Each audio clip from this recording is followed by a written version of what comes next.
politics, culture, chaos. This is your daily dose of sanity. The Rich Zeoli Podcast starts now. The day of reckoning for Jack Smith is finally here. I will never call him a special counsel because he was never a special counsel. He was a Trump-obsessed, deranged lawyer, and today, Congress goes after him. Let's go. Let's go.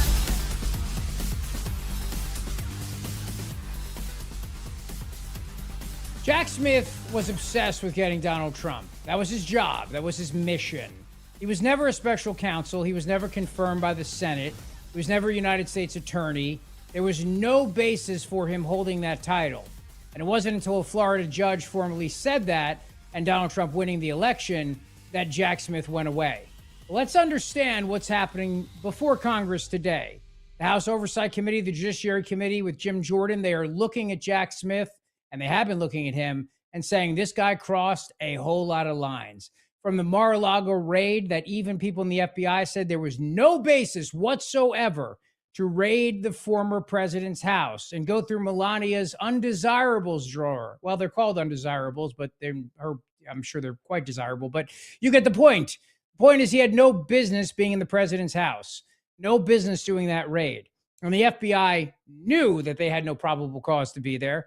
It was a civil issue, a president holding on to classified documents that he deemed to be unclassified. And even if the United States of America said, this is our property and we want the property back, that is still a civil issue that is dealt with through the national record, the archives, the archivists of the United States. That's how they deal with it.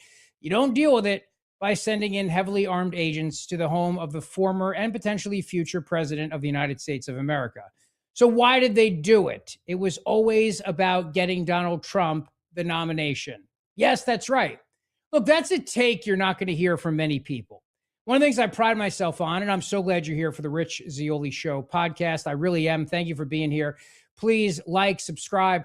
I try to look at things from a different perspective, the perspective of peeking behind the curtain, looking at what's going on, and looking at the motivation behind it. Why did they go after Donald Trump to such a degree? Think about it. Loses the election. He's down in Florida. He's at Mar-a-Lago, and he's on Truth Social. But the Republican Party was ready to move on. At that time, back then, there was another Republican who was extremely popular in Florida, Governor Ron DeSantis. He had just won re-election, crushed it, flipped Miami-Dade County, won by 20 points, landslide victory in Florida. And the Democrats were terrified DeSantis could win. They figured Donald Trump couldn't win, and they said, we got to make sure Donald Trump's the nominee. At the time, Joe Biden gets in there, and Joe Biden figures, I'll just go after MAGA. He gave a hell-soaked red lighting speech in Philadelphia, if you remember, Independence Hall. And it was a hellscape speech because they turned the building into like deep red colors, and it was just so morbid, something out of a horror movie. And he's going on about MAGA and MAGA Republicans trying to destroy the country. Why? Why not just forget about the guy in Florida? Leave him alone. Let him just be down there spouting off about how the election was stolen and move on and just end it. It is because they made a calculated risk. They thought to themselves, economy is going to be booming under Joe Biden. We're going to spend $1 trillion. We'll give everybody money with COVID. Everything's going to be great. Donald Trump will get the nomination and we'll beat him again. That was their calculus. That's what they believed. So they create this special counsel position with Jack Smith. Jack Smith had no business being a special counsel because he had no Senate confirmation ever for any point, ever period. He was not a United States attorney, so he didn't go through that process with the Senate either. He was just plucked by Merrick Garland. Merrick Garland was determined to help Donald Trump get the nomination for president of the United States of America. These guys figured, look, all right, we beat him in 2020. Joe Biden can beat him again. Now, this is early on in Joe Biden's term. So they're spending money like drunken sailors, believing that that's how you generate an economy, that's how you make an economy strong. And the economy was already getting strong again post-COVID because everybody was going back to work. And the supply chains, yeah, they were still off, but they were getting better. And they figure, all right, Donald Trump becomes a nominee. But how do we do it if the Republican Party begins to move away from him and towards Ron DeSantis? How do we do it? We go after him legally. We weaponize the justice system, and we go after Donald Trump everywhere we possibly can. New York, Georgia, and of course, Washington, D.C. And they figured the base would rally around Donald Trump. Well, they were right. The base did rally around Donald Trump in a big, big way. I remember one guy who said to me at one point, after January 6th, after Trump losing his handling of COVID, I was done. I was done with him. I was ready to move on. DeSantis was going to be my guy. I liked DeSantis. I liked everything he had to say.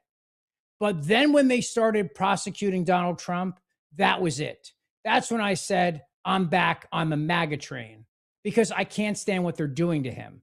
I can't stand the way that they are persecuting him and trying to prosecute him everywhere. And I'm back. That was the bet. That was the calculus. And the Democrats were correct. The Republican Party rallied around Donald Trump.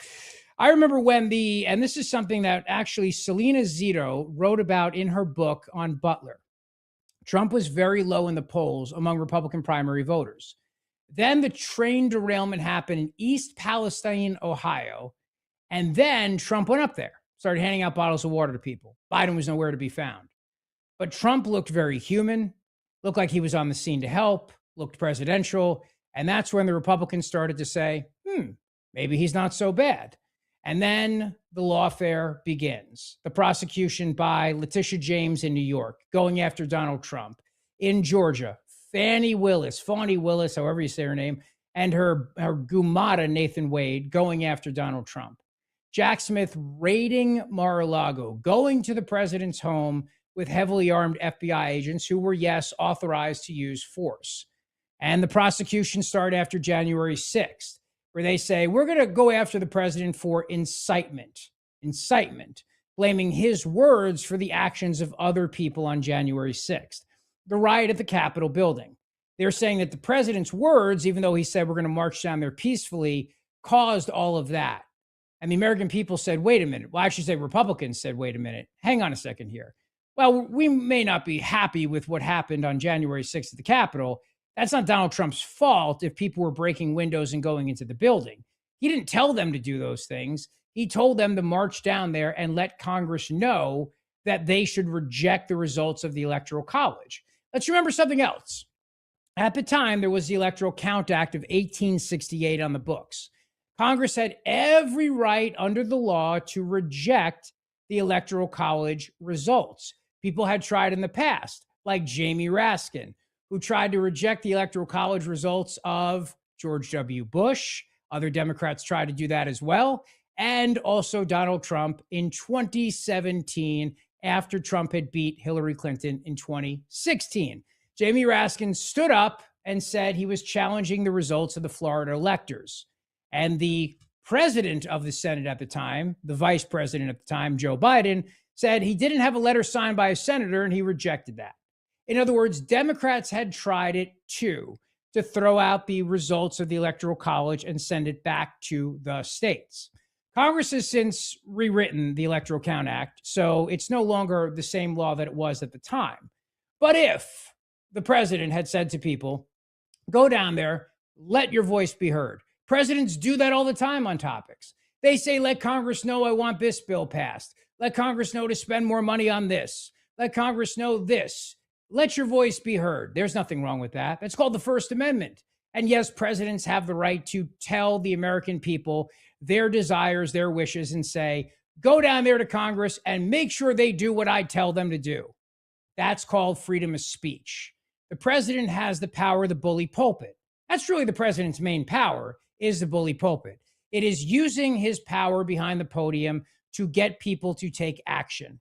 And he wanted people to take action that day to tell the senators and the members of the House reject the Electoral College results. Now, there were valid reasons to question the results of some states, like Pennsylvania, for example, where the Supreme Court in Pennsylvania extended the time at which ballots could be returned, mail-in ballots. They did not have the right to do that because the legislature sets the time, manner, and place of the elections. So you could have argued that they could have thrown out the results in Pennsylvania, sent it back to the electors, sent it back to the state. It may not have changed the outcome, But either way, it would have been perfectly legal to do so. If Congress had done it, they would not have been breaking the law. We also found out that Jack Smith launched something called Operation Arctic Frost, where he was spying on members of the legislature. Now, think about this now. The executive branch of government spying on the legislative branch of government and listening to what senators and members of the House were saying with regards to the Electoral College. But there's no crime if people like Josh Hawley or other people were ready to reject the results of the Electoral College. They would have been fully within their rights under the Electoral Count Act of 1868. So what was the crime? There was no crime. But the whole point was, show me the man, I'll show you the crime. And the man they wanted to show was Donald Trump. Let's go after him. Let's prosecute him, have the base rally around him, ensure he's the nominee, and then we'll beat him again. What they didn't count on was the economy going to hell in a handbasket. They told us inflation was transitory. They told us everything was fine. They told us that, yeah, even though you're paying more in gas and groceries and everything, don't worry about it. It's not real. You're doing great. They tried to lie to us and say, no matter what economic pain you were feeling, everything was hunky-dory and fantastic. The economy was going to hell. Inflation was skyrocketing. It wasn't transitory. And what I said at the time was, boy, the Democrats are playing a real dangerous game here, because whoever the Republican nominee is, whether it's Donald Trump or it's Ron DeSantis or it's anyone, they're going to win. It's all about the economy, stupid. It's always been the rule. That famous line from James Carville in the 1990s still applies today, will always apply. It is the rule in politics. It's the economy, stupid. And the economy was bad under the incumbent president, Joe Biden. So Donald Trump comes along and says, we're going to fix it. We're going to make it better. And people didn't care about January 6th anymore because they saw how the government was going after even grandmas who went potty in the Capitol building. So they said enough is enough. This lawfare is out of control. This weaponization of government's out of control. The base rallies around Trump. He gets the nomination. And now as you head to the general election, the American people say, I don't like the direction this country is going in. I want change. So whether they were mad about January the 6th or they were mad about anything, they were more mad about the economy. They were angry about the economy. They were hurting. They were struggling. So the Republican nominee wins. And this is why it all backfired in their faces. They were so convinced that Donald Trump was unelectable. They did everything they possibly could to ensure he would be the Republican nominee. And it worked. And what they didn't count on was the fact that the American people would say, it is time for change. We're going with the Republican. And that Republican, Donald Trump, is now president of the United States of America. So Jack Smith actually did Donald Trump a huge favor.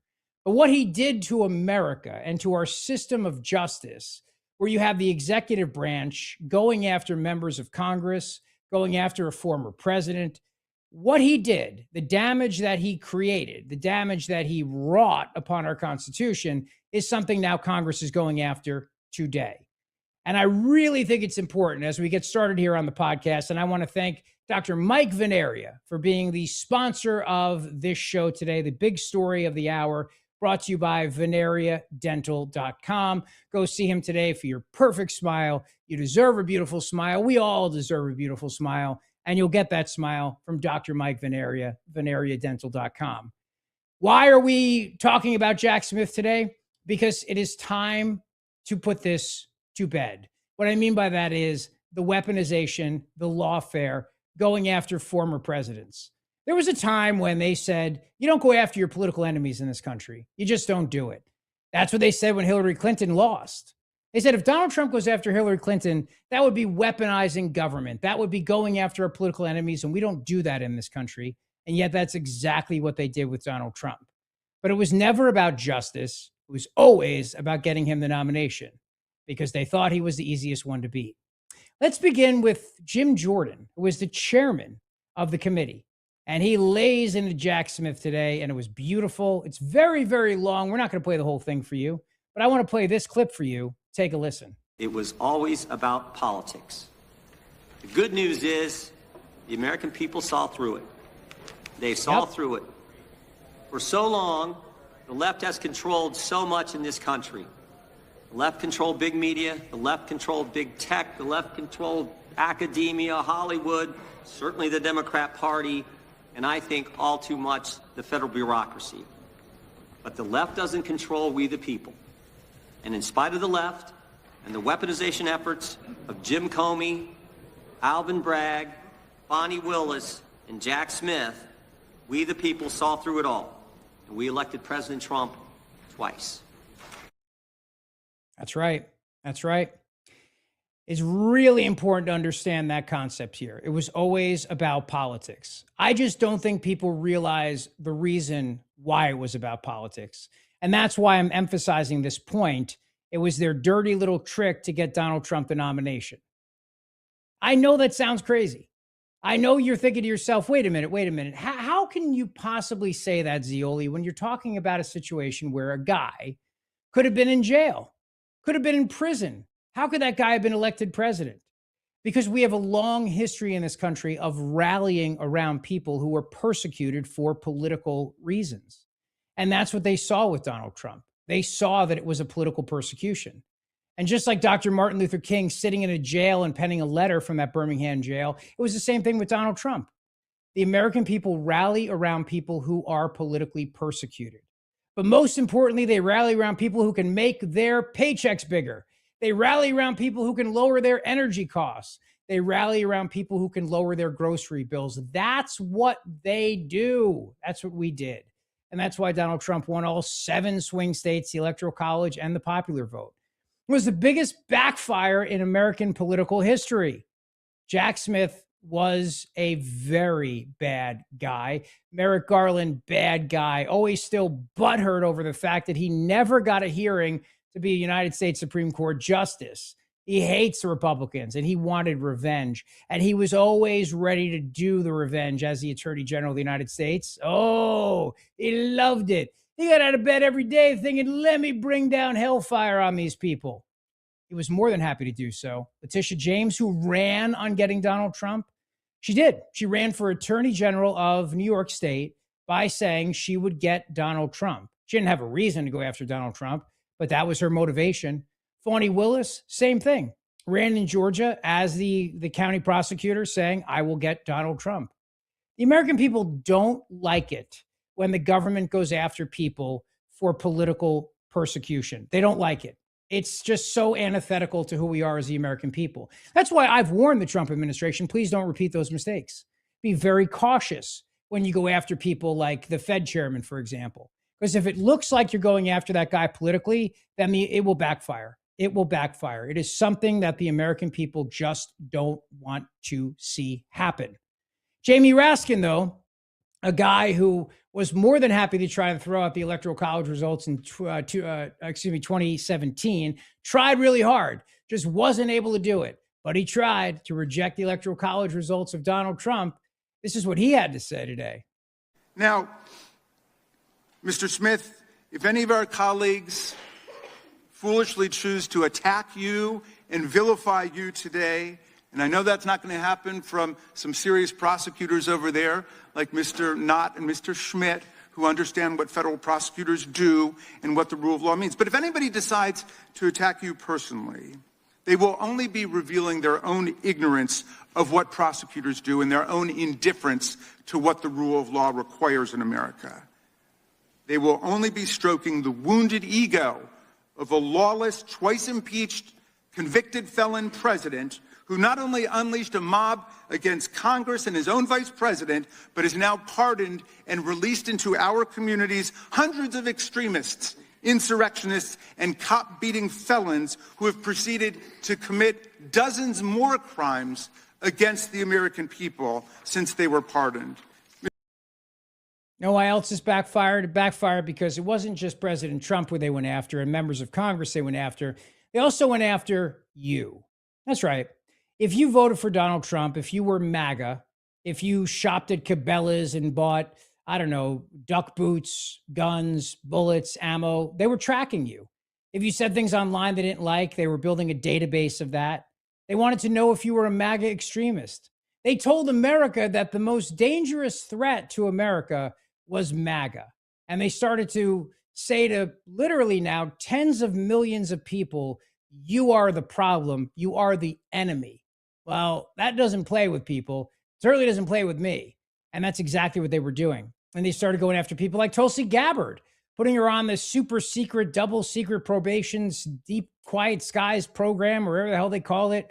A woman who had served our country in the Army. They put her on a list to give her extra special probing at the airport. It was ridiculous. The American people said enough is enough. What's happening in this country? They wanted profiles. They were spying on people's social media. And of course, all the lies around COVID and the way that they went after people for what they said online, and the Ministry of Truth and Nina Jankowicz and misinformation and disinformation, the weaponization, in other words. It wasn't just about Donald Trump. It was about you. It was about me. It was about anyone who was America first. We became the enemy. When Joe Biden was in Philadelphia and that hell-soaked redscape speech where Independence Hall turned into something out of a Guillermo del Toro movie, yeah, that was the day that we all realized, you know what? They're not just going after him. They're going after us. And very, very brilliant campaign strategy by Donald Trump to turn around and say, they're not coming after me. They're coming after you. I'm just standing in their way. That was one of the smartest lines of that campaign. That and this economy sucks.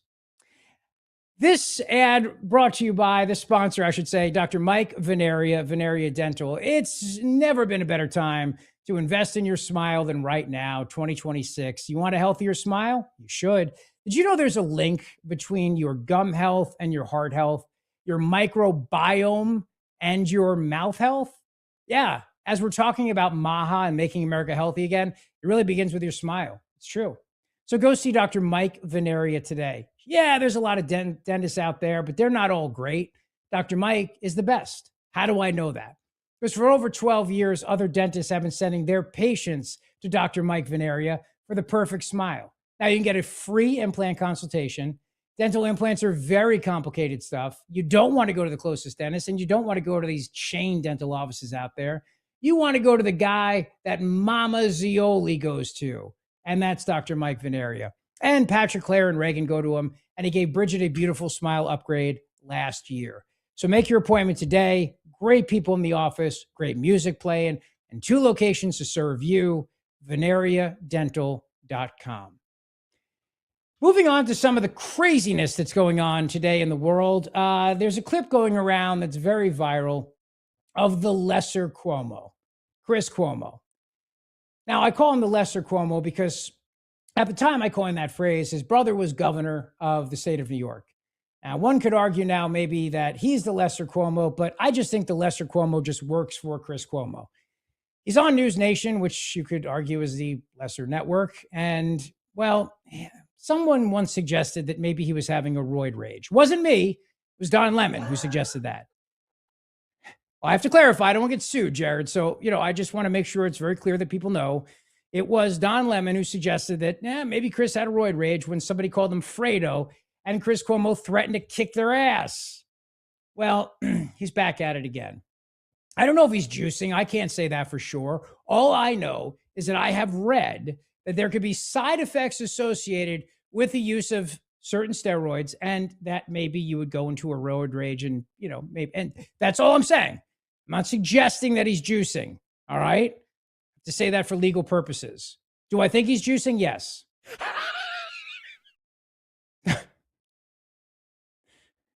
But I don't know that for a fact.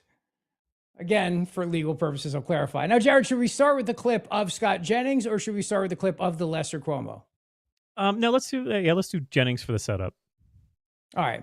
Scott Jennings on CNN. Say the word illegals anymore. And you have the diverse. The percentage. Who are you to tell me what I can and can't? I've never met you, brother. Listen, I can say whatever I want. They're illegal aliens, and that's what the law calls them, illegal aliens. That's what I'm going to call them. Right. Listen, you can't say illegals anymore because ICE is directly targeting legal citizens of this country. And How are you going to enforce your edict on me, just out of curiosity? Listen, I understand. But just listen to his point about illegal. No, I want to know why he gets to instruct You're my changing the speech. topic. Hang on. I want to know. You're making a point about people being arrested. I understand that your job is predicated on just getting increasingly more demented every single week and that the audience comes back to see if perhaps Make your point.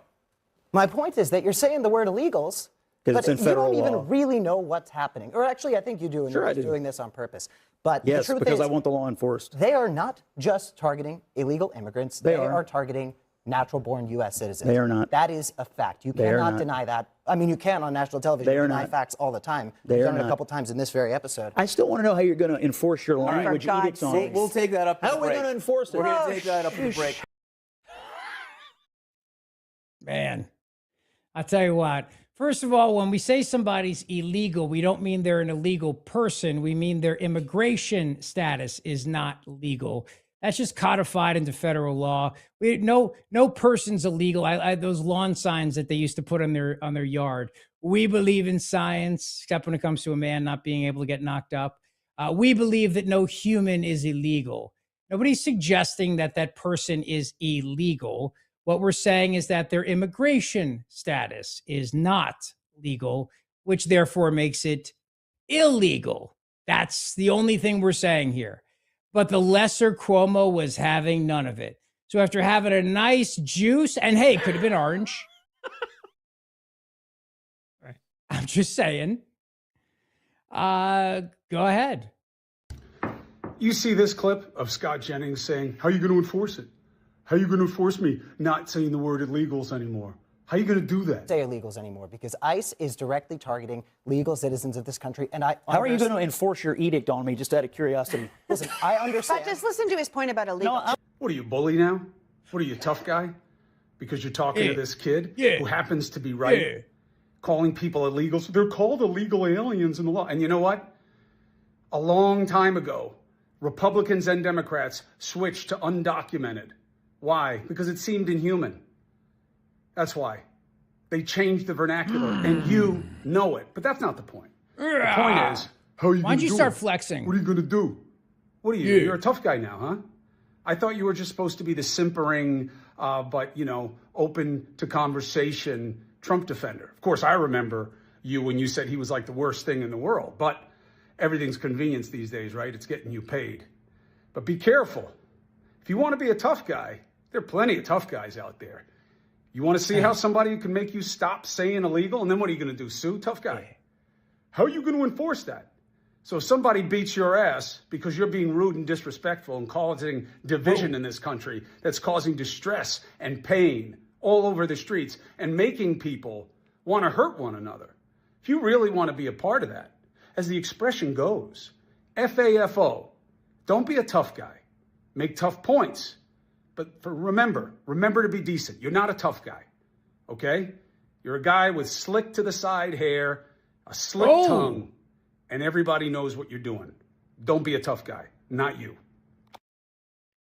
Not you. That's me. That's me. Hey, come on, tough guy. Let's go. Come on. He has ever been in any physical altercation since whatever frat he was in. Like I like the idea that he's like street fighting. Like, I honestly, I don't. I'm think going into beast mode now. Yeah. Let's go, Jennings. Let's go. Drop. I know he's got a 20. lot of hormones that are happening that make him feel tough, but I don't think it's going to go any better for either of those guys in a street fight, honestly. And it shouldn't, because they're not experienced street fighters. No, they're not. And I just have to wonder, Jared, if maybe some of this is the fact that Chris Cuomo used to be on CNN and he's not on CNN anymore. I'm just throwing it out there. What are you going to do? What are you going to do? Come on. Let's go. I do love that there's one conservative person on CNN and everyone just attacks him all the time. They would be so much happier if he wasn't there. If it was just one more lib agreeing with everybody saying it's the worst, they can't have one, right? There are so many blue people of various stripes on Fox News throughout the day. There is one on CNN and it drives them all bananas. Yeah. And that's the job. When you go on there, your job is to just be a punching bag for everybody else on the panel. That's your job. Just sit there and have 8 people attack you and go after you as the token Republican punching bag. And that's what you do. And by the way, I'd love to do it, CNN. So if you're listening, please feel free to reach out, because I'm more than happy to give it a shot. Not intimidated by Chris Cuomo watching your performance coming at you? Yeah. I have a feeling that the lesser would probably not make a video about me, but maybe he would. I don't know. What are you going to do? Huh? Hey. Yeah, your hair's all slicked back. Yeah, yeah. You slick to the side hair. I got to slick straight back hair. That's what it is. Yeah, look at that. You don't use the right pomade, tough guy. Yeah, what are you going to do, Jennings? I mean, and I love that he's doing this on a video too. It's like, I mean, Scott Jennings is not there. It's a video. It's like he's calling him out. Like, why don't you meet me down at the schoolyard at 3:00 tomorrow afternoon? Huh? I'm gonna kick your ass on behalf of all the illegals out there. All right, that's what I'm gonna do. Look at these pecs. You see these pecs? Look at them. Look at them. Because in the video he's wearing like a Henley or something. And he's got the video camera aimed like a woman with nice cleavage would do in a video shot on purpose to try to get clicks. I mean, also a woman with not doing nice that cleavage. With his man pecs. A woman with not nice cleavage would use the same. Fair point. It'd be less of an incentive, but yes, I guess you could make that argument. Cuomo's like, look at me, huh? Look at me. I eat my spinach. I'm strong to the finish. I'm Popeye the Sailor Man. Toot toot. I can't imagine how ridiculous anyone else would have felt like making threats to your phone and then putting them on the internet. Like, that's such a ridiculous day to have, to look down and be like, hey, honey, I'm going to go viral. Wait a second here. I got to do this, and I'm going to do it myself, because at the end he looks down. After he does this tirade, he looks down at his phone to stop the recording, so he doesn't even have it on some sort of like a Bluetooth tripod stand, which you can get on Amazon for $20. So he's doing this all by himself in a selfie, like, honey, hang on a second here. I don't have the budget for this at News Nation, so I'm going to do this on my phone real quick, make a video, and send it out. Boom. Now we wait for the thunder, all right? Now we wait for him to bring it. Mandelbaum. You think you could take me? Of course, Chris Cuomo represents a generation of people in the media who are very, very upset that they are no longer relevant. And, he's not the only one. I mean, MS Now, not to be confused with MSNBC. Long live MSNBC in history, because they're now MS Now. NBC wanted nothing to do with them, so they had to change their name. But they're now admitting that there is a large organized network monitoring ICE in Minneapolis, something that we told you about here on the Rich Zeoli podcast, which please like and subscribe and search for it. On all your various platforms, please put in and search Rich Zeoli Podcast. If you do that for me and subscribe, we would appreciate it. I got kids to feed. And don't make me come after you. And don't make me get Chris Cuomo to come after you if you don't hit that friggin' subscribe button, all right? You do that, or I'm going to rip this jacket up. All right, here's MS Now. Earlier at this gas station in South Minneapolis, our team was on the scene from MS Now as what ICE observers suspect to be Greg Bovino and his contingent of, as you can see, heavily armed, kitted up federal agents. I don't know what they were doing, but they stopped at this gas station behind me, perhaps to fuel up, perhaps for a snack. They had been trailed by legions of ICE observers that are stationed all around Minneapolis. And what we have seen, of course, and most notably the use of force, Renee Good, by law, there has been a hold on the ability for these officers to confront these protesters. It is a temporary allowance of the Department of Homeland Security to use force in this, not only in Minneapolis, but in the other operations that we have been witnessing. And this is a mirror situation, Katie, as we have seen all around the country, from Los Angeles to Chicago to Charlotte to the halls of 26 Federal Plaza. Those are Border Patrol agents, and Greg Bovino is, of course, the so-called commander at large of the United States Border Patrol. They have been rolling. He has been rolling through communities just like this. You see their social media crew in that footage right there documenting these protesters that have been following them everywhere. Protesters following them everywhere, exactly like we told you. Organized effort. This is not some grassroots thing. Highly organized. The question, of course, is who's paying for it? That would probably be, if I had to bet my money, Alex Soros. Who's in Davos? hanging out with all of the glitz and glamour. Just saying. And I wonder if he flew commercial to get there. I'm sure. Because of climate change. Yeah, I think he flew Spirit. They go straight to Davos. It only takes your flight getting canceled a few times and getting rebooked, and then eventually you'll get there a couple days. But yeah, or maybe Soros took a private jet like everybody else to Davos. But Gavin Newsom was in Davos, and he was asked a question about some of his past actions as governor. Does he still stand behind them? Here we go. Do you think that your party went too far, or that you went too far? And I think, for instance, in extending Medi-Cal to the California healthcare program to undocumented immigrants. Like, do you? Well, two different I guess questions. On the big picture and the small picture, do you feel like you went too far? Two different questions. Do I believe in universal health care? Yes, regardless of pre-existing conditions, ability to pay, and your status. I campaigned on that, and we delivered on that. And I'm proud of that. We're one of 16 states to provide care to people regardless of their immigration status. So you do stand by giving health care to illegal immigrants. That's exactly what the question was.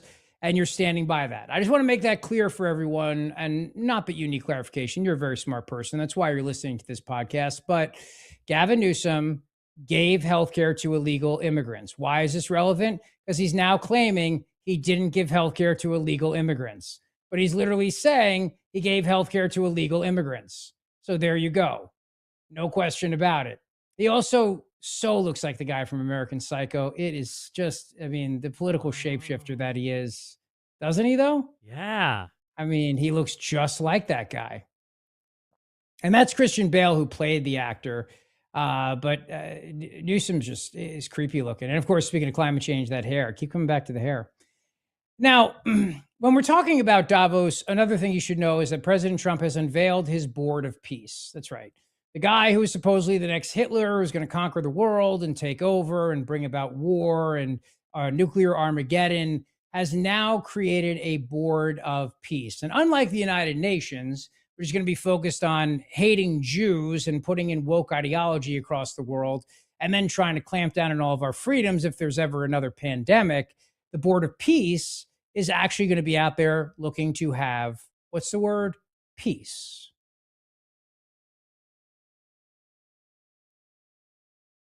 Well, this is a very exciting day, long in the making, and many countries have just received their notice, and everybody wants to be a part of it, and we'll work with many others, including the United Nations.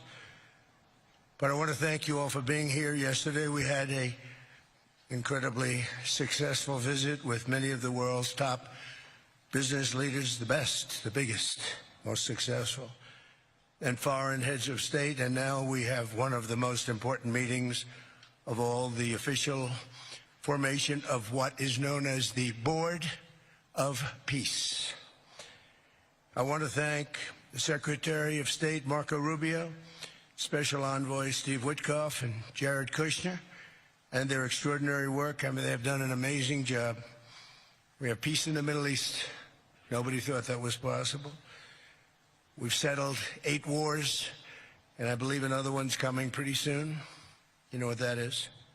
The one that I thought was going to be an easy one has turned out to be probably the most difficult.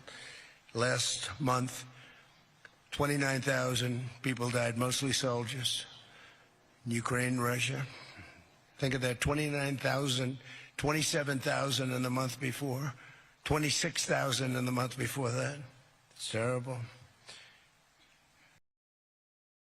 Wow, a board of peace. Imagine that. Peace in the world. This is President Trump's legacy. This is what he wants. And so far, it's working. They've announced a deal, a framework of a deal for the United States to acquire Greenland with not a single dog sled involved. Really amazing. Look, if you're going to set one New Year's resolution this year, it should be to protect yourself and your family. That's why I go to Bob's Little Sports Shop. Bob'sLittleSportsShop.com is where you want to go. I love the people at Bob's, and they love us. That's right. When I was in there buying my Smith & Wesson 9mm and my Winchester 12 gauge and doing a little range time, I met Greg, a great listener to the show. He was also there at Bob's Little Sports Shop. That's what I mean. Bob stands for the Second Amendment. They stand for freedom and liberty, and they will take great care of you. They've got great events coming up, too, including a co-ed shoot coming up, a ladies only shoot with women instructors. Bob's Little Sport Shop is one of the only sport shops around that has all female instructors for their women only events. And ladies, you got to know how to protect yourself out there. You really do. Not just because of toxic masculinity, but because it's important. Men have to protect themselves too. That's why you should look at their co-ed shoots. Maybe you and your wife can go, or you and your girlfriend, whatever. I'm not judging. All I'm saying is Bob's is the place to go. They got a great range and they have the best selection of firearms anywhere. 60 years in business, family owned and operated. Bob'sLittleSportShop.com. That's my go-to place. I'll be going back there for a little range time soon because you got to practice your skills. You got to make sure you're sharp. You got to make sure you're ready for whatever comes your way. And Bob's Little Sport Shop will help you become a safe, responsible gun owner, even helping you with all the necessary paperwork. Bob'sLittleSportShop.com. This ad brought to you by Bob's Little Sport Shop.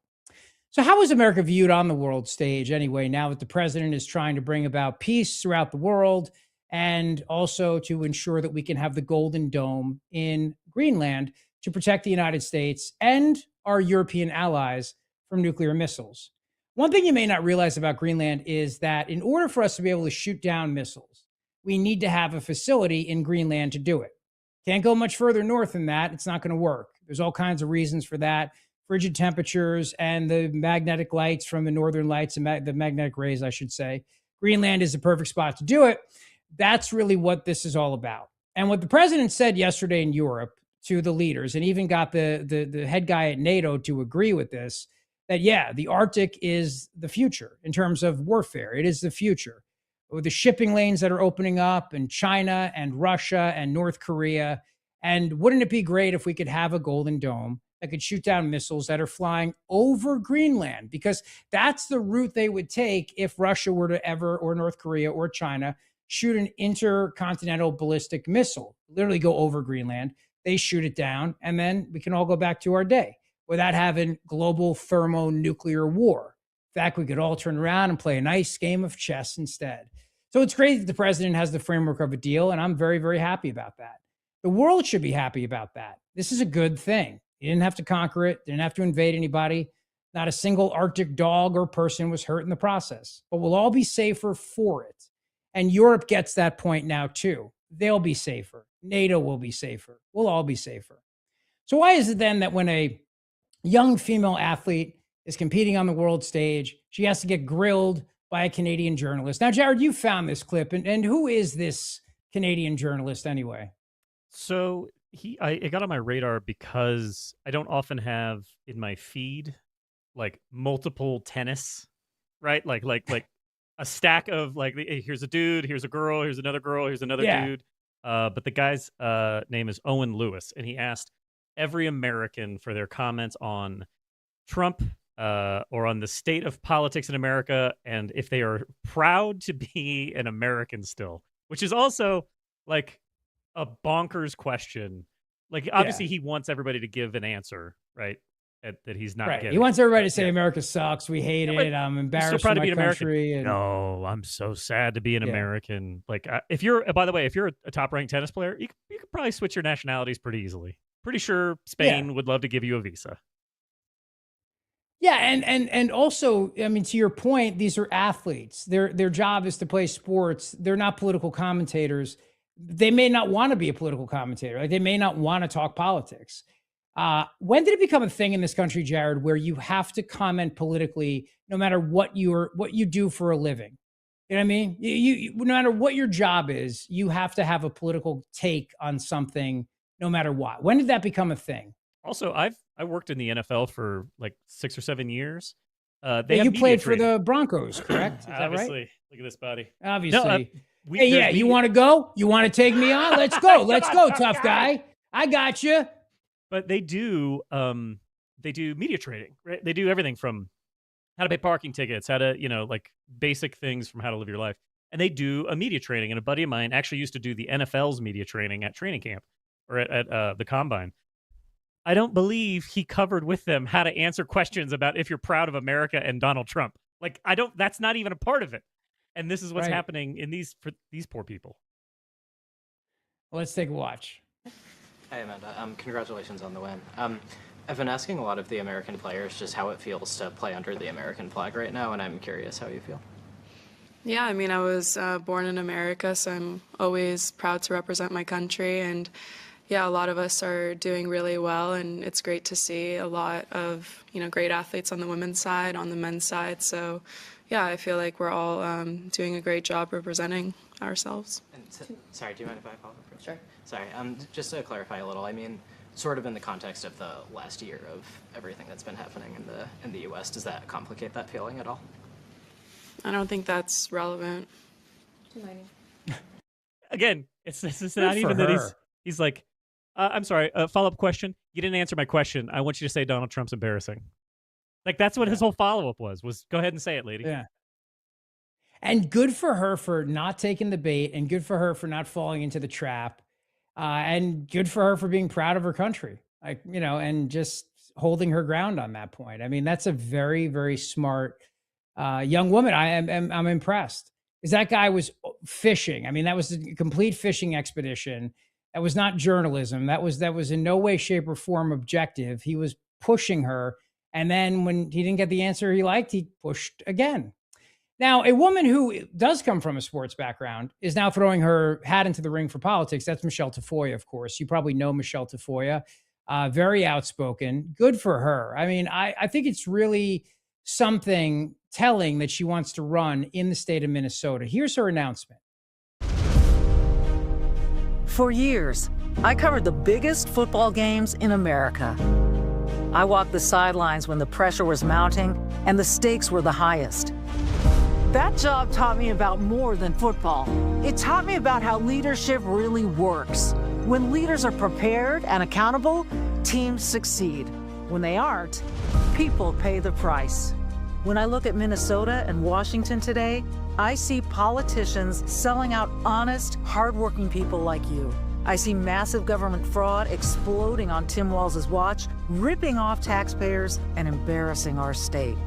I see radical ideologies being forced into our schools and sports, putting young women and their teammates in danger. I see politicians undermining and attacking police officers, then making excuses when crime rises and communities suffer. And I see middle-class families paying more while working harder just to stay afloat. For too long, hardworking people have been ripped off by criminals, corporations, and career politicians. And the people doing everything right are the ones paying the biggest price. Well, I'm not going to stay on the sidelines any longer. Starting today, I'm running for the United States Senate. Good. Good for her. Good for Michele Tafoya. Now, Minnesota is a tricky state. It's a blue state. Part of the reason why I think it was such a mistake to pick Tim Walz, besides being one of the biggest dumbasses in the history of politics, and the fraud scandal, and his trips to China, and being an absolute beta male, and the fact that he loads a shotgun on his fonts, is that you were going to win Minnesota anyway. But now with all the fraud coming out, and Nick Shirley testifying yesterday on Capitol Hill, and again today, on more fraud that is being exposed in Minnesota, maybe a Republican can pull this off. I mean, look, something like this could be a tipping point where people say enough is enough. The fraud's reaching anywhere from $1 billion to $10 billion. And then Tim Walz is doing everything he possibly can to stoke the flames of division. Here's Tim Walz telling protesters to keep going after ICE. Now, I'm going to play this, and then I want to comment on something for you visually that if you're listening to the Rich Zeoli podcast, you won't be able to see. All right? So wait for it. Go ahead. Gwen, Gus, and all the friends that come to see Gus, thank you for coming out in the cold, but more importantly, thank you for standing up for me. Thank you for standing up for our neighbors who don't have a fence and don't have people to take them around and don't have lawyers to defend them. And for every single person who... Oh, here we go. All right. Yeah, that's good. And on behalf of Gwen, I and Gus, it's so nice to see people out here not angry with us. So thank you. Oh, okay. All right. We got to stop because the oohs and ahs are killing my eardrums, Jared. But Jared, did you notice the visual there that caught my eye? No, I don't think so. The fact that he's saying all this behind a fence. Why is there a fence? Come on into the governor's mansion or the governor's office or the state house or wherever the hell this is. Why is there a fence keeping people out, Jared? That is the question. How dare we have fences? We don't believe in fences and walls. We don't believe in these things. He's standing over a fence with a neon green megaphone, which is also just so masculine. And he's yelling at people over the fence, telling them to go after ICE, who are looking to get rid of people who crossed the border illegally into this country, because the Democrat Party doesn't believe in walls, Jared. They don't believe in walls. But Walz is on a fence. I'm just making that observation. Felt like it had to be made. It's a nice fence, too. It's a wrought iron fence. I'm very impressed with that. I'm thinking about getting a fence in my yard to keep my dog in, not necessarily to keep people out, though that is a nice benefit of having a fence. But that wrought iron fence is a nice looking fence. Am I right? It's so thick, too. That's huge. Yeah. Now, careful with your words. You might get Tim Walz excited. So I'm just saying, be careful right there. A United States Postal Service driver flipped off ICE and cursed them as he drove by. This is your daily dose of lefty outrage. Go ahead. Go home, you fucking loser.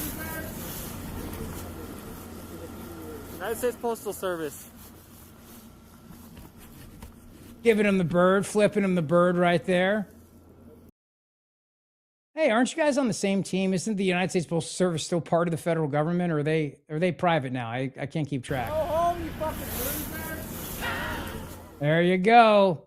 Tough guy behind the wheel. Hey, tough guy, why don't you get out of here? Too bad Chris Cuomo wasn't there, right? Hey, tough guy, why don't you get out of your little mail van? Huh? Why don't you drop your little letter satchel, your satchel purse, and come over here? Huh? I'll give you priority fists. Huh? I'll give you 2-day priority fist right to the friggin' face. And then he flips in the bird, the guy. That's what he does. Yeah, that's what we need. Chris Cuomo should be there. The official outrage machine right there. Yeah, why don't you get out of your mail truck, all right? Put down your little parcels. Put down your little packages. Put down your little forever stamps. All right, we're all into the scam of the forever stamp. Come over here, tough guy. Huh? Oh, it is a freaking scam. It really is. You know what else is a scam, too, that really bugs me? Because my wife is at a hotel in New York, and I did the booking for her. So this really bothers me, Jared. I think somebody could win the presidency just on this issue alone. You check in at 4 p.m., and then you have to check out by 11 a.m. Like, you don't even have, forget 24 hours. I'm no math guy, but it's not even like 12 hours, I don't think. And I don't know if you've it been is running 12 into hours, this. like 16 hours, right? Have you had have you had a 9 a.m. checkout yet? No, that's a thing? Okay, so it's maybe the most frustrating thing. Like, I had, they said, and checkouts at 9, and I go, oh, sorry, 9 what? 9 in the morning? Like what world is? I've seen more and more 10s. I've been doing a ton of hotel travel, and I had one 9 a.m. and I was blind with rage. I was so upset, and I said, "Is there a late checkout?" And they said it's $25. I was like, "Oh, you got a scam here." Whoa. Yeah, I'm waiting for it to be, it's a 4 p.m. check-in and a 4:30 p.m. check-out. Like, I'm waiting for that. You basically drop your bag in the lobby and leave. I get they got to turn the room, but like, come on, guys, what are we doing here? No, that drives me crazy. Drives a man to drink, except people are not drinking anymore. I blame millennials and Gen Z for this.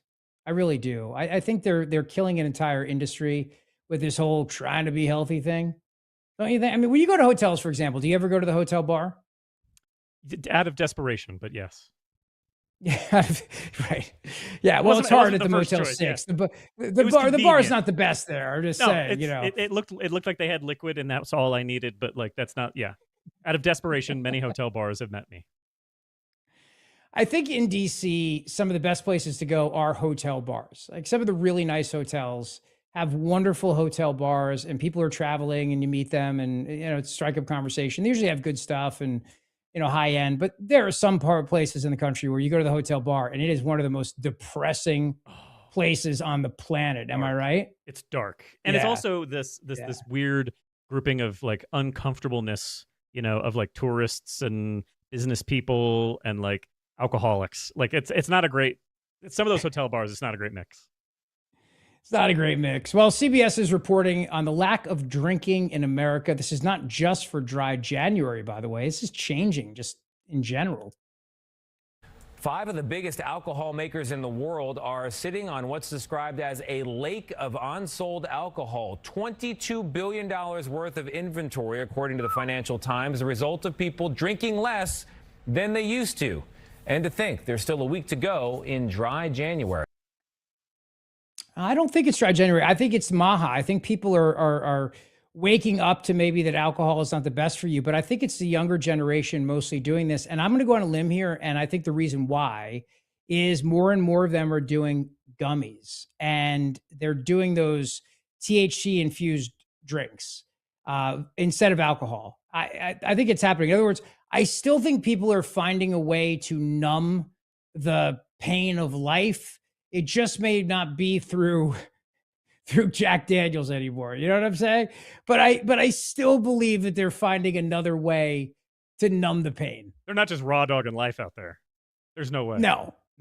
Life's too tough to raw dog it, I think. Absolutely. And then the question becomes, when it comes to alcohol, Jared, are you a fan of alcohol on planes, or would you be of the mindset that we should ban alcohol on planes? I know you're a libertarian, so you're not for bans in general, but like if a private company decided, hey, look, we don't want to do alcohol on our flights, good thing or bad thing?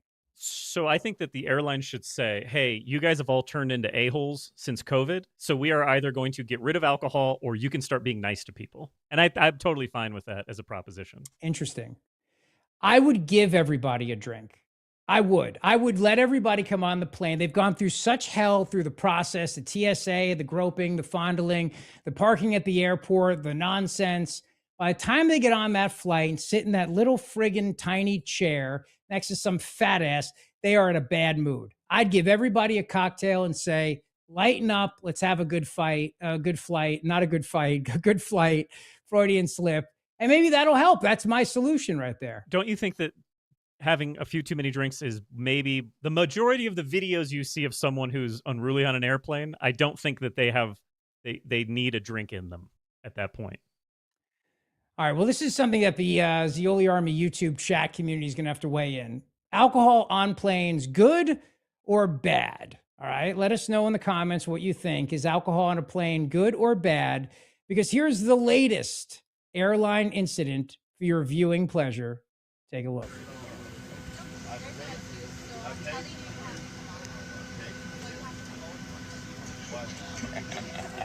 Everybody wants you off, dude. Okay, I got this, guys. You want to chime in, guys? They're trying to kick this guy off the plane. Your wife is over there talking to another dude, man. You're just going to sit there and take it like a little bitch. But yet you feel like you can talk to me? Is that fair? Is that fair? Don't fucking punch. I think this is Chris Cuomo on the plane. Tough guy. Protecting myself from this nut job. You're running your fucking mouth, motherfucker. Oh! You're running your fucking mouth, motherfucker. $1 for a slice. All right, guys. Put your fucking phone down, you douchebag. Are you like 80? You still fucking filming people? Don't make me throw my food at you. Just make a fucking point. He threw a vomit bag at him. Put your fucking phone down, motherfucker. I'm gonna need all you guys. Put your fucking phone down, motherfucker. We're gonna have a lot of bleeping to do for the show, for the airing on the radio.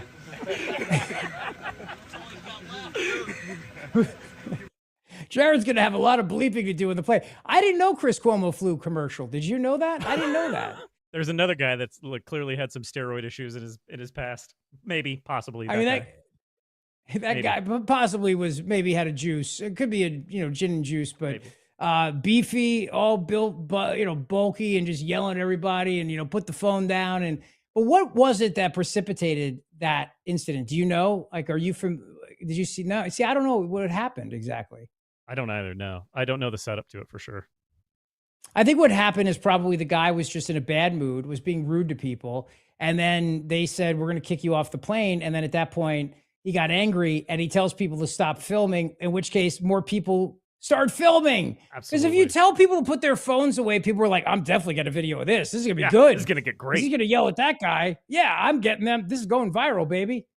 You don't think somebody on the plane used the phrase illegal immigrant and he like launched into that like tirade? That's not what it was. What do you eat? Oh, is that Scott Jennings over there? I'm going to go up to first class and kick his ass. Yeah.